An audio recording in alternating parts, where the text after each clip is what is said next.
Awesome. Hi, everybody. Thank you for joining me on this Facebook Live for another episode of Joe Knows. Today, I'm going to be on by myself. If you would like to be on my podcast, you can always contact me at joe@dalloestateplanning.com or call me at 248-914-8146. Especially if you are a small business owner, I would especially like to have you on here to promote your services, let people know about you, um, and kind of get you some exposure. For today's episode, I'm going to talk about a couple of things that have come up recently that I would just like to touch upon so that people can understand, more about me and what I can help you with, and also from your perspective, what you might be doing yourself a disservice with. Um, that's probably where I would like to start is with the disservice part. Um, when somebody calls me and asks me for the first question, how much do you charge for? And they say either a will or a ladybird deed or a trust. I I'm not opposed to it exactly, but from your perspective, you should be asking me, what do I need? And then after I give you the explanation so that you can understand the different options in your situation, you can make an informed and educated decision rather than you telling me what you think that you need. And I'm not sure where people are getting their education from or figuring out what documents they want, but uh, almost always the person doesn't have the right document that they need. And for me, as an educator and a estate planning attorney, I want to make sure that you know what you're getting, right? So, like, for example, in Michigan, if you have a will, your property will still go to probate court. So, even though you have a will, it doesn't mean that your assets will be covered. They'll go to the right people, but they'll still go to probate court. Now, this might be good for people that have children. If you have minor children and you have a will, you can name guardianship of those minor children in your will. So, God forbid, if you pass away, you can make sure that your children are being taken care of by the right people. So, a will would be great in that situation. For having a house, especially if you have a house, there are other tools that might be less expensive or that might be more comprehensive in your situation to protect that house from going to probate court. It just depends on what your goals are, but I would like to inform you so that you know, hey, I can do a will for you. That's fine. You're going to pay $500 for a will, but your property will still go to probate court. Or in some cases, I can do a ladybird deed. That might cost a little bit less money, but then your family will avoid probate court, saving them lots of time, energy, and money during a time where they're going to be grieving the loss of a loved one. When you are asking me for a particular document without knowing the options, I get a little bit frustrated, and it's not because of my for me. I can tell you, yeah, I can do this document for you for this price. I can give you a quote. But I like to take care of people. So I want to make sure that you're getting the right document or understand what your choice is. And I'll create that document for you if you know that you're giving up something else and choosing that document that you wanted to take care of your issue. Um, I don't want people to only look at one aspect of the problem. So, for example, I think I might have explained this before to some people, but an estate plan, when done properly, protects your assets for you and your loved ones. And when you take shortcuts because you're only aware of that particular shortcut, or you're trying not to pay the fees for estate planning, which my fees are very reasonable. And when you do that, you could be costing yourself way more money. So, for example, I had this lady, she needs to sell her house. Um, she thought she was being smart. She needs to sell her house now because she needs money. She needs money to live. And so she can't afford having the house. She needs to cash it out and get money. She thought she was being smart. About 15 years ago, she added her son onto title with her for that house. Now she needs to sell her house for money. They're trying to get a hold of her son. She has not spoken to him in the last 10 years. I thought, as a worst case scenario, the son wouldn't sign to sell the house. But actually, it's going to be even worse than that, where the son is going to sign, but he wants to keep his half of the money. That's legally his because his mother put him on the title with her. Now, with a proper estate plan, the mother could have retained all rights to the house, and when she passed away, it would have went to the son. Now, looking back at it now, this mistake is going to cost her about $150,000 because he's going to keep that money. Now, knowing this and having her estate planning going to her son anyway would have been a problem, but we could have made changes to her documents so that her son wouldn't have gotten it if she didn't want her son to get it. So basically, what I'm trying to get to is you should know what you're doing and don't just assume that this one tactic or one document solves your problems properly. Now, a will is a good estate planning tool, but it's not the best in terms of this is how I explain to people. Pretend like there's 5 or 6 cards that you are carrying in your hand in a card game. If you put one of those cards down, uh, it would win that category. So you have 5 or 6 documents in estate planning. You have a trust, a will, a financial power of attorney, medical power of attorney, um, a deed for your property. You have business transfer documents.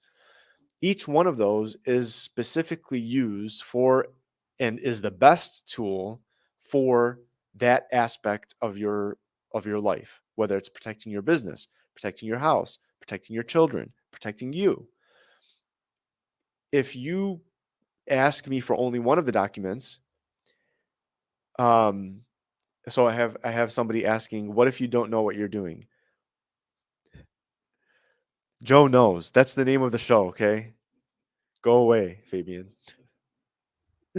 Um, so I hope that answered your question. um, so each each card, each document is useful for a specific thing or is the best for that thing. Now, the other documents that you might get in a estate plan would overlap, but they might not be the best tool to use in that specific situation. I want to educate you so that you know what you need. It's the same thing like if you go to other experts, right? Like if you go to a doctor, you're not going to call the doctor and say like, how much does it cost for whatever procedure or like you know, um, a, a, a a liver transplant. I don't know. I can't think of anything. If you don't know if you need that, maybe you don't need that. Maybe there's other tools or procedures that can be done that can solve the problem without you needing to do the surgery. Um, so that's basically what it is. I also made another analogy to somebody that I thought was kind of um, on point. Is you take your kids to an ice cream shop, right? And they have 20 different flavors, and you ask your kid, "What flavor do you want?" And they tell you based on the looks of the ice cream, but they have no idea what the flavor is at all. And they point to the most colorful type of ice cream that they have. And most of the time, they end up eating your ice cream because you have experience and you know which ice cream tastes the best or the one that you like. Um, they don't know what they want. And they're going based off of a perception that they might want or need that particular flavor.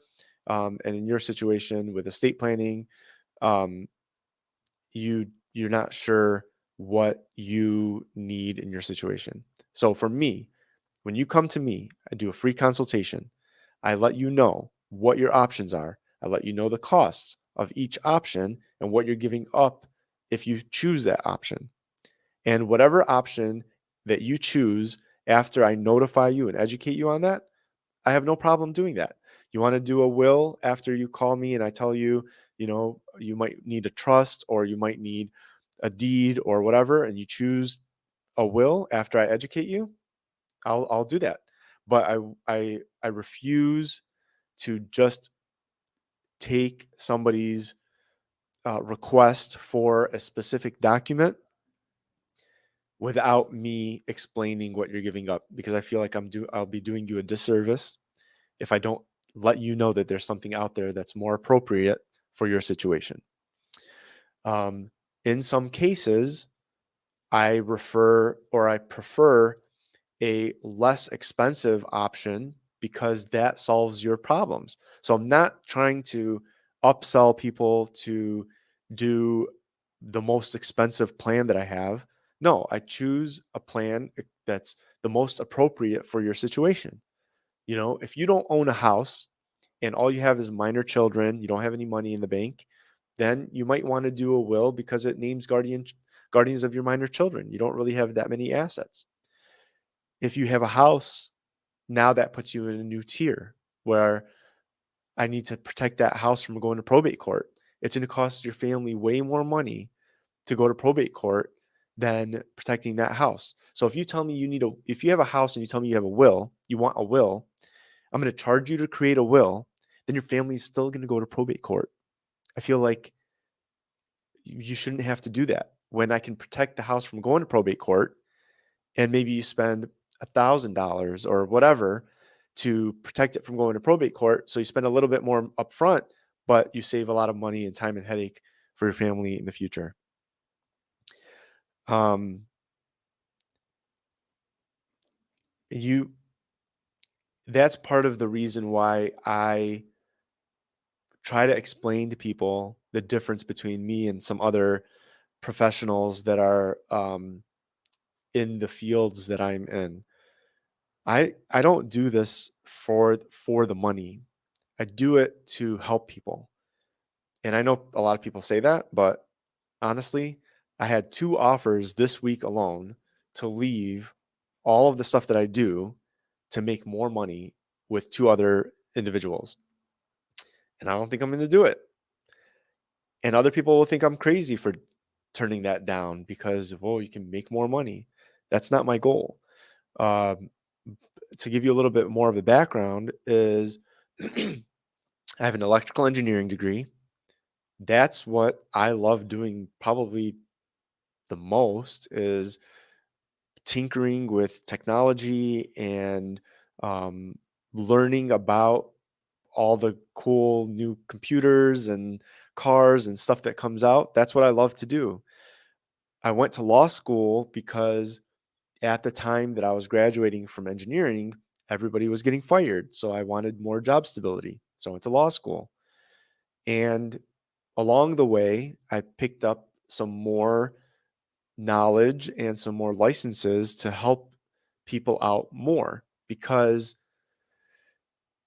you know, people feel like I can't afford a lawyer or I can't afford, you know, whatever it is that they're looking for. And I'm trying to bridge the gap between the people that think they cannot do something and the people that have the means to actually do it. And I use a holistic approach with everything, and I can help you in multiple ways. So when I approach you for a free consultation, it's going to be more beneficial for you to just take that offer to talk to me, even if it's only for 10 minutes. In 10 minutes, I can explain to you what you need to do to protect your family, how you can be more efficient with some of your other aspects of your life that will counteract some of the fees that I'm going to be charging you. My fees are not the least expensive, but they're definitely not the most expensive. They're very reasonable for what I offer. And the reason why I got licensed in all of the stuff that I do is because one, I'm good at it. And two, I've seen other people in those professions that might be just doing it for money. And so I don't want to do that. I literally want to help people out. I go out of my way to help people out. If you call me and you say you need something done today, tomorrow, whatever, and I can do it, I'll try to do it. If I cannot do it, obviously, I won't be able to take on that project. But for the most part, I will prioritize you regardless of status, money, whatever. To me, it's all about need. And so if you are in need of something and I can help you out, I'm going to try my best to do that. I have a large network of people that I can connect you with. Um, for whatever you need. I've actually been asked, within the past couple of days, I probably gave out 10 referrals to different fields, whether it's CPAs, attorneys, whatever it is. People, when they ask me, I have a large network of people that I know will take care of you and will do a good job. So you don't have to do the legwork in determining whether or not they can do it or handle that aspect. And I don't get paid for that. Um, I don't charge for that. I don't.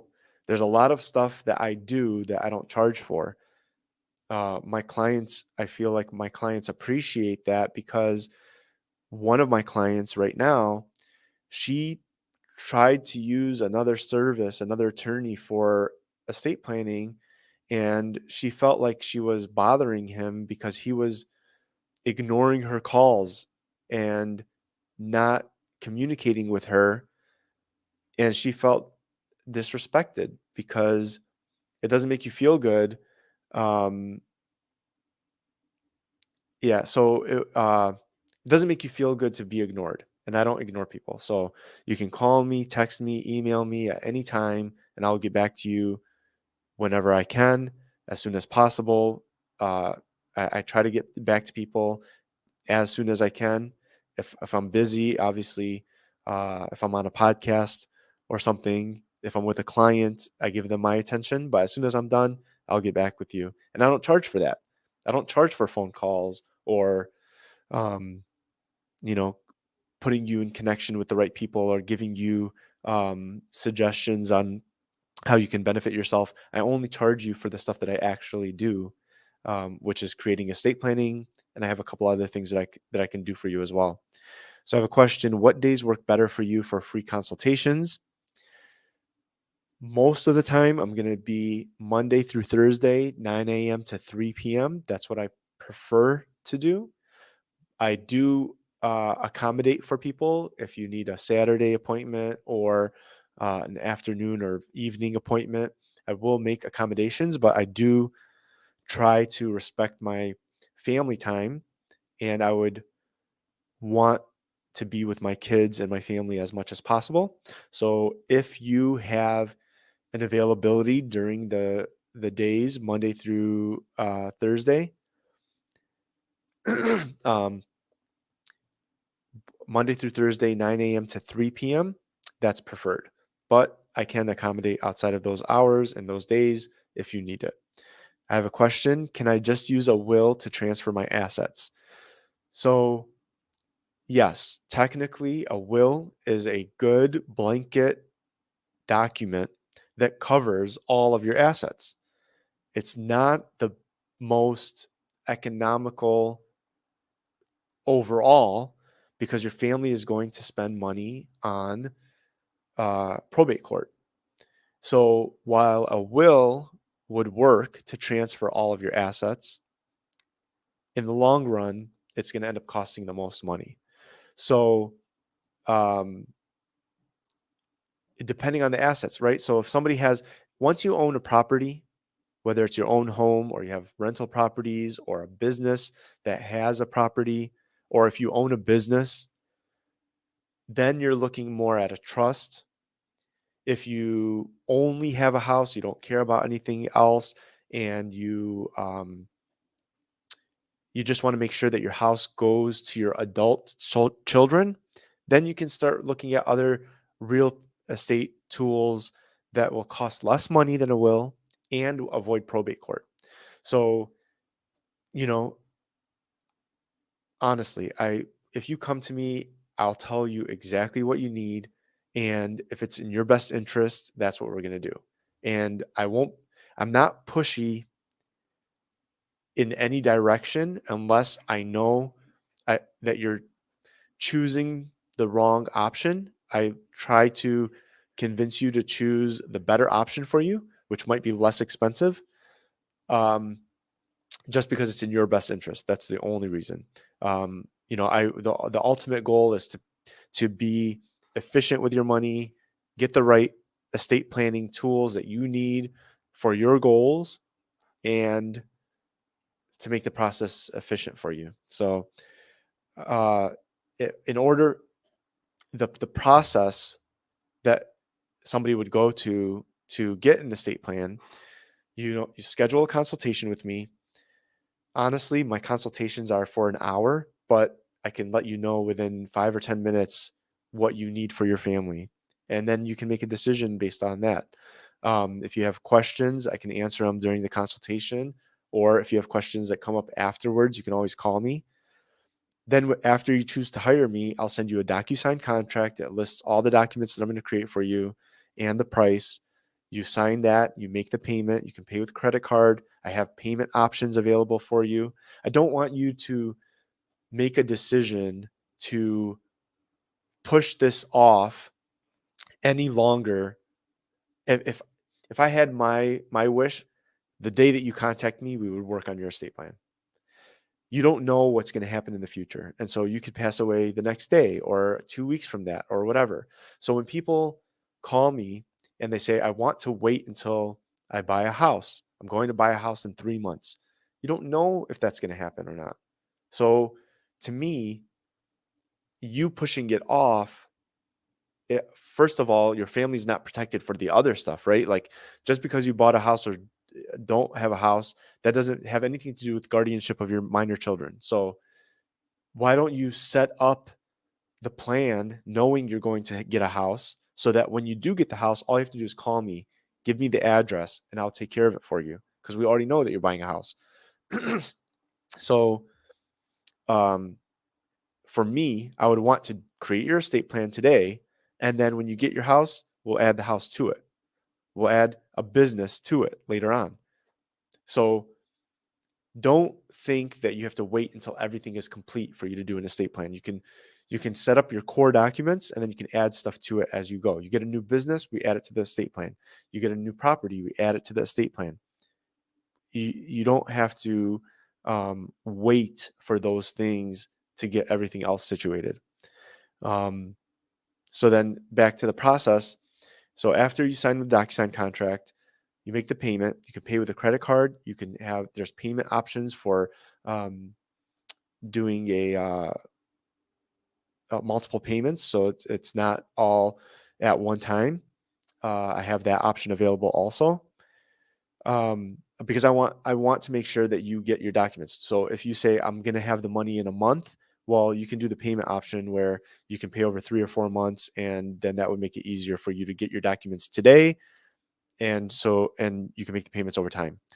Um, you go on my website, you fill out the intake form. It'll probably take you about a half an hour or so to do that. Once that's filled out, I'll start working on your documents. Takes about a couple of weeks to get everything situated so that I can present it to you as a rough draft. And then you can review it, make sure the names are correct, in the right order, in the right roles. Everything is spelled correctly.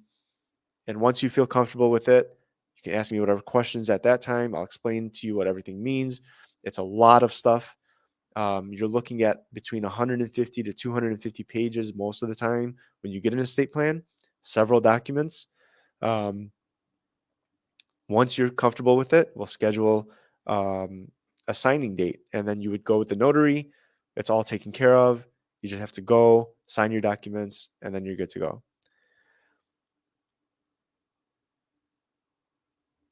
Okay, so I have a question. The question is, with a business, does a spouse get shares upon passing, or does a partner or partners get first dibs?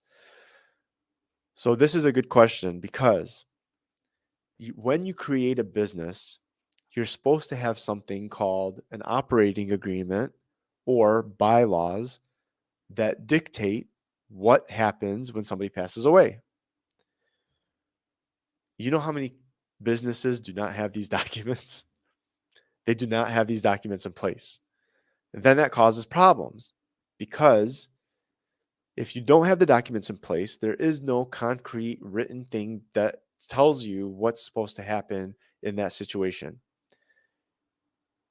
There are Michigan intestate laws that govern what happens if you don't have anything written down.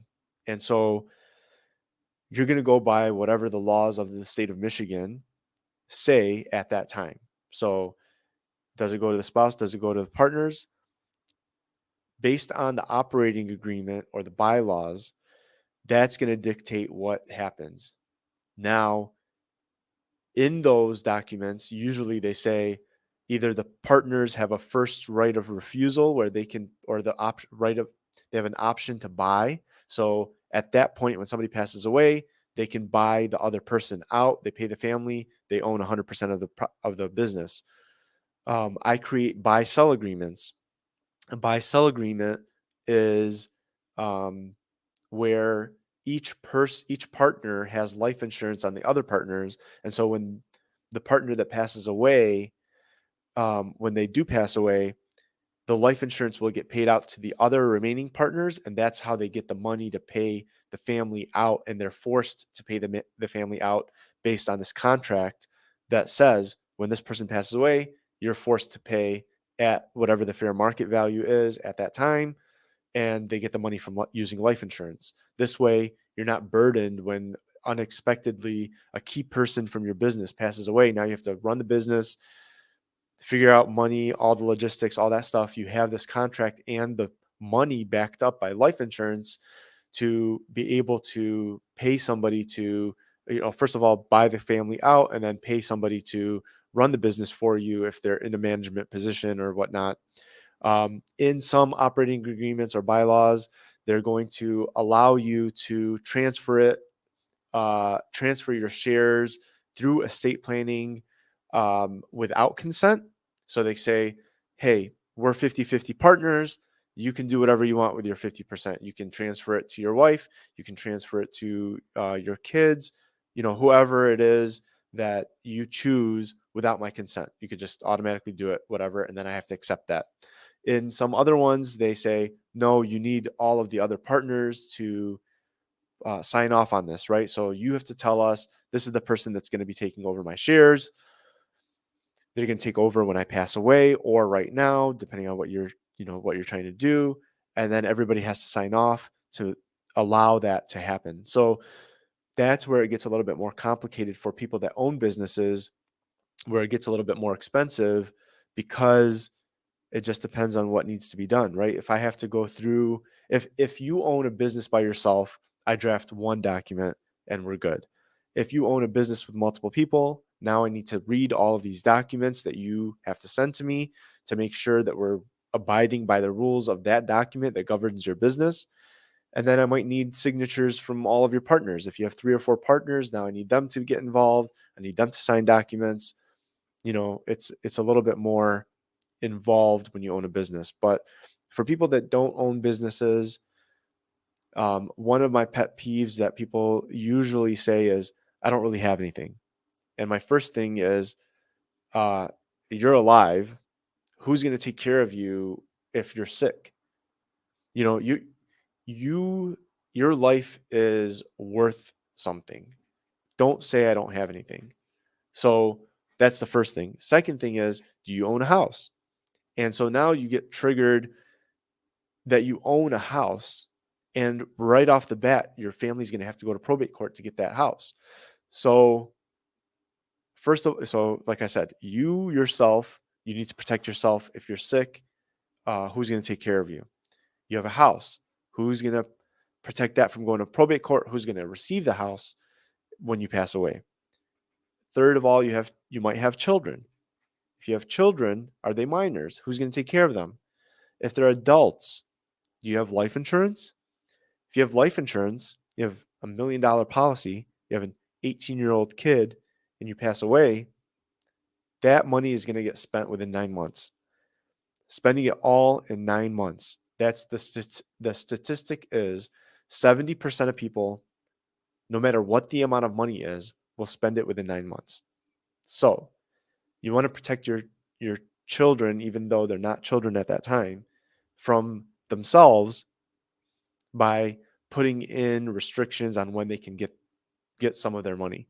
And so they can use their money for necessities, but then also if they um, if they turn a certain age like 21, 25, 30, 35, I usually tell people by 35, if you don't have if you don't know what you're doing by that time, it's like you're probably never going to get it. So just let your kids have it at that time. There's only so much you can do. But for the most part, you can do a really good job of controlling when and who and what happens with your assets. And so all I'm asking for you to do is find out what you need. You don't have to do anything right away. I would prefer that you do. And I just want people to be protected, but at least find out what you need. And then you can make a decision on whether or not you want to do it or not, right? So um, find out what you need for an estate plan as soon as possible. I do free consultations. Like I said, in about 10 or 15 minutes, I can let you know exactly what you need to do. Um, so I have a question. It says, what's one of the largest payouts you've come across? Um, Usually for right now, the people that I target is a different demographic than other people, right? So the people that I target are newlyweds that just bought a house, just had a kid. They're just getting their life set up. So they usually have about $1 million in life insurance, maybe up to 2 million, which would be on the high end. Then they have their house, maybe it's around 500,000, and then whatever investments that they have at that time. So I'm a different type of attorney in terms of most people that are looking for estate planning are older because they're just starting to realize that I need to protect my assets, I need to protect myself, and that's when they start thinking about it. Usually younger people don't typically want to bother themselves thinking about it because life can be overwhelming at times, and that's what I try to do is make it less overwhelming for you and kind of guide you through every major life event. If you get a new job, if you have a baby, if you buy a house, if you get married, if you get divorced, all these major life events that come across in your lifetime, I want to be there to guide you through all of it and help you get through that.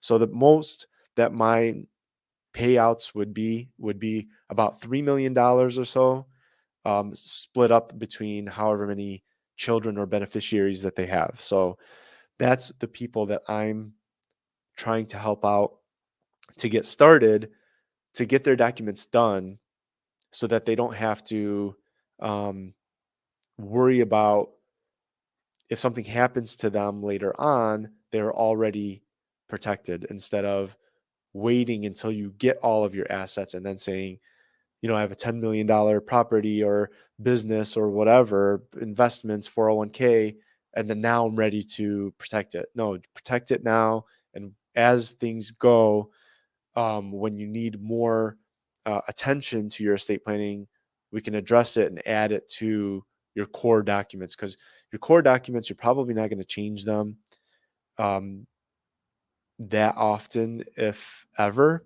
So there are, for every 100 estate plans that I create, I might have to change one because more of a preference than a necessity. So, um, yeah, that's pretty much where I'm at with those things.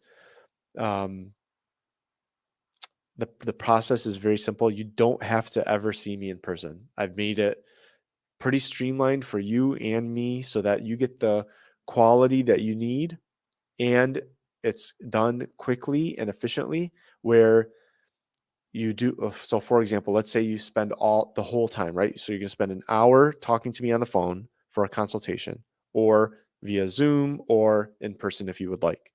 Then it takes about a half an hour to an hour to fill out the forms on my website. So that's 2 hours. And then the last thing is to sign your documents. So that's 3 hours. So 3 hours total to protect your family and yourself. It's not that long. It's People make it more difficult than what it seems, or they think it's more difficult than what it seems. I make it as easy as possible for you to get it done. I do not want people to have an excuse. So I try to eliminate every time somebody gives me a problem that they're having with why they're not doing it. I try to eliminate that problem, right? So if you want to leave your house, I'll meet you in person. If you don't want to leave your house, I can do everything remotely. If you need to make a payment plan, I have that option also. I do not want you to have a reason why you're not doing this other than you're choosing not to do this, which is not a good reason. So feel free to contact me. My phone number is 248-914-8146. My email address is joe@dalloestateplanning.com. You can go on my website. You can learn more by reading the blogs. I have a webinar. I can send it to you if you ask me for it. Um, I just want to educate you and make sure that you are covered. Um, Thank you for joining me on this episode of Joe Knows, and Joe knows so you don't have to.